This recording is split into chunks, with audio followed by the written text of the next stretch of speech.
Genesis chapter 38. At that time, Judah left his brothers and went down to stay with a man of Adullam named Hira. There Judah met a daughter of a Canaanite man named Shua. He married her and made love to her. She became pregnant and gave birth to a son, who was named Er. She conceived again and gave birth to a son, and named him Onan. She gave birth to still another son, and named him Shelah. It was at Kezib that she gave birth to him. Judah got a wife for Er, his firstborn, and her name was Tamar. But Er, Judah's firstborn, was wicked in the Lord's sight, so the Lord put him to death.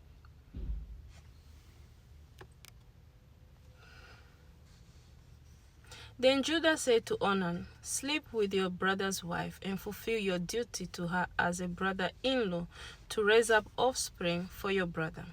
But Onan knew that the child would not be his, so whenever he slept with his brother's wife, he spilled his semen on the ground to keep from providing offspring for his brother.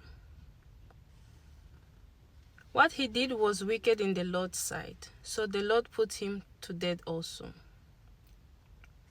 Judah then said to his daughter-in-law Tamar, "Live as a widow in your father's household until my son Shelah grows up, for he thought he may die too, just like his brothers."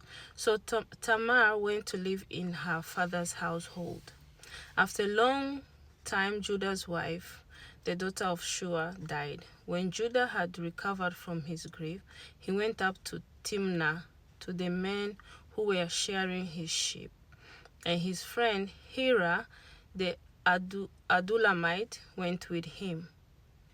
When Tamar was told, "Your father-in-law is on his way to Timnah to shear his sheep," she took off her widow's clothes, covered herself with a veil to disguise herself, and then sat down at the entrance of Enaim, which is on the road to Timnah. For she saw that though Shelah had now grown up, she had not been given to him as wife. When Judah saw her, he thought she was a prostitute, for she had covered her face, not realizing that she was his daughter-in-law. He went over to her by the roadside and said, "Come now, let me sleep with you." "And what will you give me to sleep with you?" she asked. "I will send you a young goat from my flock," he said. "Will you give me something as a pledge until you send it?" she asked. He said, "What pledge should I give you?" "Your seal and its cord, and the staff in your hand," she answered. So he gave them to her and slept with her, and she became pregnant by him. After she left, she took off her veil and put on her widow's clothes again.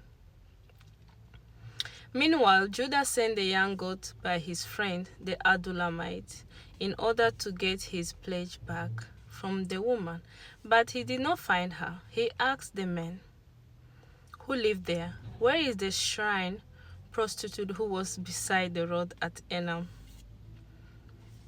"There hasn't been any shrine prostitute here," they said. So he went back to Judah and said, "I didn't find her.